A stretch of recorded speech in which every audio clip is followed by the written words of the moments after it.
नमस्कार दोस्तों, आज के इस वीडियो में हम करेंगे 1 दिसंबर के द हिंदू न्यूज़पेपर के एडिटोरियल में आई हुई वोकैब के बारे में। आज का हमारा पहला वर्ड है फैक्शन, जो एक नाउन होता है। इसका मतलब होता है a small organized dissenting group within a large one. Dissenting का मतलब है जो किसी से सहमति ना रखता हो। गुट या उपसमूह जो बड़े समूह से अलग विचार रखता हो। तो इसका मतलब हो गया जो अलग विचार रखता है, डिसेंटिंग। किसी बड़े समूह, राजनीतिक दल या संगठन के अंदर बना छोटा समूह जो अपने अलग विचारों या हितों के कारण अलग पहचान रखता है, तो उसको क्या बोलेंगे? फैक्शन। और इस फैक्शन वर्ड का कहाँ पर यूज किया जाता है वो समझते हैं। अक्सर राजनीति, संगठनों या समुदायों में असहमति दर्शाने के लिए प्रयोग होता है। तो फैक्शन का मतलब हुआ कि मान लो अगर कोई एक बड़ा ग्रुप है, उसी के अंदर एक ग्रुप बन गया है जो इस बड़े ग्रुप के विचारों से सहमति नहीं रखता है, तो ये जो छोटा ग्रुप बना है इसको बोलते हैं फैक्शन। कई बार आपने देखा होगा राजनीतिक जो दल होते हैं, पार्टीज होती हैं, उनके अंदर ही छोटे छोटे ग्रुप बन जाते हैं जो उनकी आइडियोलॉजी को चैलेंज करते हैं, तो वो उनके क्या हो गए? वो फैक्शंस हो गए उनके। इसी वर्ड को हम सेंटेंस के साथ समझेंगे। नेतृत्व के भीतर बढ़ते गुटों के कारण पार्टी की स्थिरता कम हो गई। इसको कैसे बोलेंगे? The party lost stability due to growing factions within its leadership. तो पार्टी की स्टेबिलिटी क्या हो गई? कम हो गई। किस वजह से? उसके अंदर फैक्शंस बन गए थे। सिनोनिम्स इसके हो जाएंगे ग्रुप, कैंप या डिवीजन, और एंटोनिम्स इसके हो जाएंगे यूनिटी या हार्मनी। अगला वर्ड है एल्योर, जो एक नाउन और वर्ब दोनों के तौर पर यूज हो सकता है, जिसका मतलब होता है the quality of being powerfully attractive और चार्मिंग, आकर्षण या मोहकता। किसी व्यक्ति, वस्तु या विचार में मौजूद वह खास आकर्षण जो किसी को अपनी ओर खींच ले। तो एक खास आकर्षण के लिए ये वर्ड बना है एल्योर। इसका यूज कहाँ होता है समझते हैं। अक्सर सौंदर्य, व्यक्तित्व या किसी लुभावने प्रस्ताव के लिए प्रयोग होता है। सेंटेंस से समझेंगे। पहाड़ों का आकर्षण हमेशा दुनिया भर के यात्रियों को खींचता है। तो पहाड़ों का क्या है? आकर्षण, और इसी आकर्षण को हम बोलेंगे allure. The allure of the mountains always draws travellers from around the world. तो ये जो एल्यूर आया है ये पहाड़ों के आकर्षण के लिए आया है। सिनोनिम्स इसके हो जाएंगे चार्म, अट्रैक्शन और अपील, और एंटोनिम्स इसके हो जाएंगे रिपल्शन, अनअट्रैक्टिवनेस।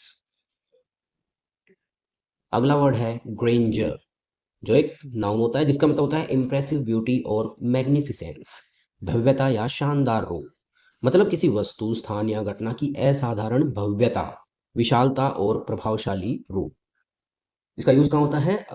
अक्सर महलों, प्राकृतिक स्थलों या महान उपलब्धियों के लिए इसका यूज किया जाता है। तो जो भी सौंदर्य होता है या कोई भव्यता होती है, कोई शानदार रूप होता है, उसके लिए हम इस वर्ड को यूज करते हैं। और ज्यादातर ये महलों या प्राकृतिक स्थलों या महान उपलब्धियों के लिए यूज किया जाता है। सेंटेंस से समझेंगे कैसे यूज होता है। ताजमहल की भव्यता हर आगंतुक को मंत्रमुग्ध कर देती है। तो जो ताजमहल की क्या है वो भव्यता, उसके लिए यूज करेंगे कैसे? सेंटेंस से समझेंगे। The grandeur of the Taj Mahal leaves every visitor spellbound. Spellbound मतलब मंत्रमुग्ध।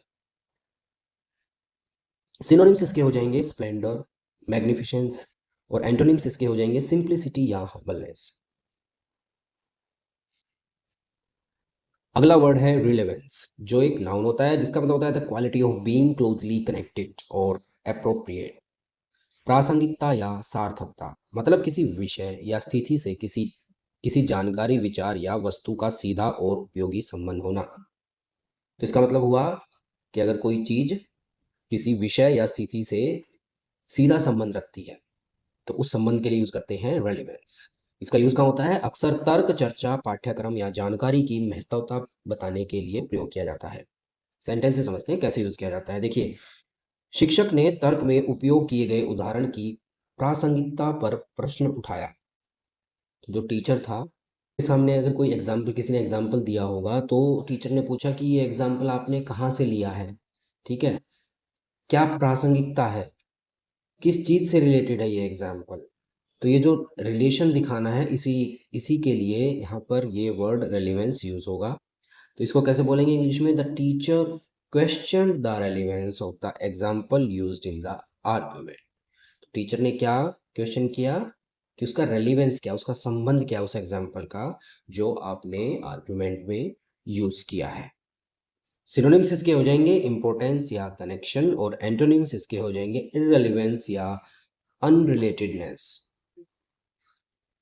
अगला वर्ड है सबाल्टर्न, जो एक नाउन भी है और एक एडजेक्टिव भी है, जिसका मतलब होता है पर्सन ऑफ लोअर और सबऑर्डिनेट स्टेटस, निम्न वर्ग या अधीनस्थ व्यक्ति। मतलब समाज में किसी ऐसे वर्ग या व्यक्ति को संदर्भित करता है जो शक्तिशाली समूहों के अधीन या उनसे सामाजिक आर्थिक रूप से कमजोर हो। अक्सर इसका यूज कहाँ होता है? समाजशास्त्र, इतिहास और पोस्ट कॉलोनियल स्टडीज में प्रयोग होता है। तो सबाल्टर्न का मतलब निम्न वर्ग या अधीनस्थ व्यक्ति, यानी ऐसे व्यक्ति जो समाज के अंदर आर्थिक या सामाजिक रूप से कमजोर हैं। सेंटेंस से समझेंगे। मुख्य धारा के ऐतिहासिक लेखन में निम्न वर्ग की आवाजों को अक्सर नजरअंदाज कर दिया जाता है। तो इसको कैसे बोलेंगे? Subaltern voices are often ignored in mainstream historical narratives. Subaltern का मतलब जो निम्न वर्ग के लोग हैं। सिनोनिम्स इसके हो जाएंगे इंफीरियर या मार्जिनलाइज्ड, और एंटोनिम्स इसके हो जाएंगे डोमिनेंट या फिर सुपीरियर। तो दोस्तों, आपको ये वीडियो कैसा लगा? अगर आपको ये वीडियो पसंद आया तो इस वीडियो को लाइक कीजिएगा और शेयर कीजिएगा, और हमारे चैनल को सब्सक्राइब कीजिएगा। मिलते हैं अगले वीडियो में, तब तक के लिए जय हिंद।